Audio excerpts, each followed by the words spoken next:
Pia, nandito tayo ngayon sa may EDSA Shrine, dito sa may kanto ng Ortigas at ng EDSA. At nagsimula na nga magmarcha yung mga kababayan natin mula rito, papunta naman dun sa EDSA People Power Monument, doon pa norte.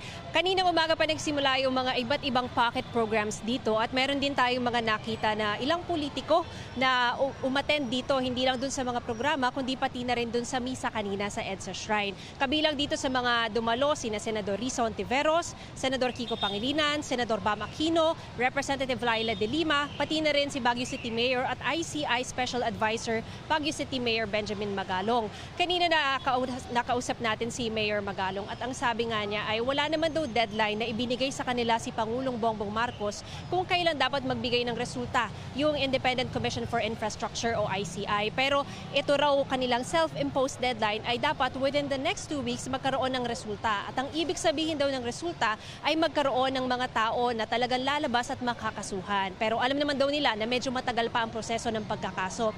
Samantala, sabi ni Mayor Magalong ay meron din silang maayos na pakikipag-ugnayan sa Senate Blue Ribbon Committee na nag-iimbestiga rin ngayon dun sa mga anomalya sa flood control projects. Ang sabi ni Mayor Magalong, kahapon nung pinayagan lumabas si dating DPWH Bulacan 1st District Engineer Bryce Hernandez na umuwi dun sa kanyang bahay para kumalap daw ng mga ebidensya, ay kasama rin yung mga tauhan ng ICI at talagang mag-share daw sila ng kung anumang impormasyon ang makuha nila, anumang ebidensya. At itong si Hernandez din daw ay nag-commit na sa ICI na isusoli niya lahat ng mga nakuha niya mula dito sa mga kinita niyang kickbacks dito sa flood control projects, pati daw yung mga sasakyan at kung ano pang pera ang kayang habulin ng gobyerno. Ang ipinakuusap lang daw ni Hernandez ay huwag nang kunin ng gobyerno yung mga pamana naman sa kanya ng kanyang pamilya. Samantala naman si Senador Kiko Pangilinan, kanina nakapanayam din natin, ang sabi naman niya, Pia, ay hindi daw siya naniniwala na parang hindi lumalabas sa qualified yung mga asawang Diskaya, yung mga kontratistang Diskaya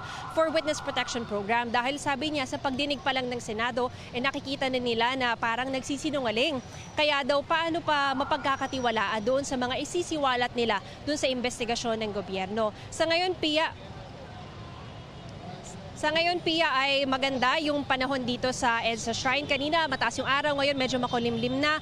Pero sana manatili yung ganitong panahon dito habang nagpapatuloy yung pagmarsya ng mga kababayan natin. Nakita natin iba't ibang sektor ito. Merong mga from the religious sector, maraming estudyante, marami tayong nakita na mga Gen Z at Millennial na nakilahok dito sa rally na ito. Mula dito sa EDSA Shrine, Mav Gonzalez nagbabalita para sa GMA Integrated News. Maraming salamat, Mav Gonzalez. At para po sa mas malaking misyon at mas malawak na paglilingkod sa bayan, ako po si PR Kanghel ng GMA Integrated News, ang News Authority ng Filipino. Magpapatuloy po itong special live stream coverage ng GMA Integrated News sa aming YouTube at Facebook pages.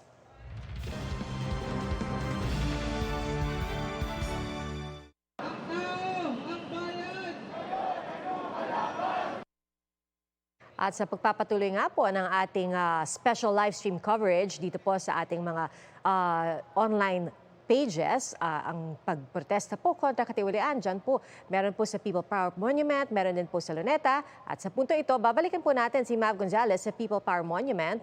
Mav? Pia, sa ngayon nga nagpapatuloy pa rin yung pagmarsya ng mga tao galing dito sa EDSA Shrine papunta sa EDSA People Power Monument. Kanina nakita na natin na dumaan dito sina Senador Kiko Pangilinan, Senador Bam Aquino, pati na rin si Party List Representative Laila De Lima. Kasama sila doon sa mga nagmarsya. Ito, nakikita natin ngayon si Representative Shell Jokno. Nandito siya ngayon, dumadaan dito sa kanan natin. At may kasama siya na mga kinatawan from the religious sector. Kagaya nung nabanggit ko kanina, Pia, marami doon sa mga nakita natin na dumalo dito sa Trillion Peso March ay mga Gen Z at mga Millennial. Marami talagang mga kabataan na nakita tayo rito. Marami sa kanila may bitbit na mga placards, may dalang mga malalaking mga posters na nananawagan nga ng accountability doon sa korupsyon na naganap dito sa mga flood control projects. Magkakaiba naman ang mga isinisigaw yung mga nandito dahil merong mga pocket na mga rallies dito sa paligid ng EDSA Shrine. Ayan, nagko-converge na sila. Merong nanggaling dun sa bahagi ng Green Hills, merong nanggaling naman dun sa bahagi ng Mandaluyong, panorte dito sa EDSA. Meron din naman nagagaling dito sa kabila sa Meralco Avenue. Ngayon, ayan, nagko-converge na sila dito sa EDSA northbound papunta sa EDSA People Power Monument. Pero ayun nga, Pia, magkakaiba yung sentiment maliban dun sa sinasabi nila na accountability sa mga flood control anomalies. merong mga nananawagan na mag-resign si Pangulong Bongbong Marcos. Sabi nila hindi daw kasi magagawa itong mga flood control projects kung itong administrasyon ay kumbaga maayos yung pag-oversee dito sa mga proyekto. Pero nung mga rallyista na nakita natin ngayon, Pia, ang ipinapanawagan lang talaga nila ay makulong kung sino man yung mga nasa likod nitong mga anomalya sa flood control projects, magkaroon ng accountability sa gobyerno at lumabas yung katotohanan dun sa mga investigasyon na nagaganap ngayon.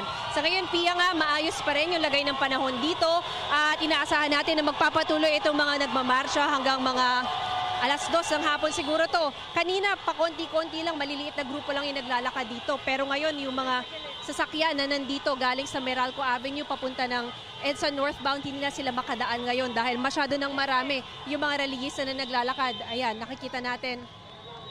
Ayan. Pwede ba namin kayo ma-interview po sa GMA? Live? Alright, sige. Ay, okay lang. O yan, sige. Ay, bakit ka nagpunta dito sa rally na ito ngayon? Well, lantaran na yung corruption, I think you have to qualify evils. Ibang evil yung 2013 with Janet Napoles, 10 billion rather, substandard projects. But there's a different level of evil for ghost projects.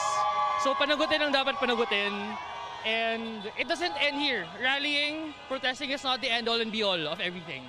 We have to enact measures such as following the budget, making sure that those accountable will be held, those who are guilty will be held accountable, criminally, administratively, and civilly. Anong pangalan mo? Hi, I'm Jason. Jason, sinong kasama mo pumunta dito ngayon? I'm with friends from Lasal tsaka from Bedalo. Okay, so mga estudyante talaga kayo. Bakit nyo naisipan na talagang magmarsya dito? It's a Sunday. It's a Sunday, we don't have class. At the end of the day, your civic duty as a Filipino does not end in the four corners of your classroom. There are times na kailangan sa streets. So ito na yun. Sorry mom, but it is what it is. Ayan, thank you, Jason. Ayan, ito Pia, yung ilan dun sa mga rallyista na nakita natin dito. Marami nga sa kanila, mga estudyante, mga kabataan, at talagang very passionate sila dun sa kanilang mga panawagan dito. Ayan, subukan natin kung meron pa tayong mahahatak na may interview dito. Hi, pwede kayo ma-interview sa GMA? Pwede po kayo ma-interview sa GMA, ma'am? Ay, medyo mga mahihain yung iba dito. Sir, pwede ba kayo ma-interview? Ayan. Ma'am, pwede kayo ma-interview sa GMA? Sige na. Pwede ka namin kayo ma-interview sa GMA? Ayan. Alright, mga kapuso, si Mav Gonzalez po yan na nag-uulat po live mula sa People Power Monument. Alright, sige.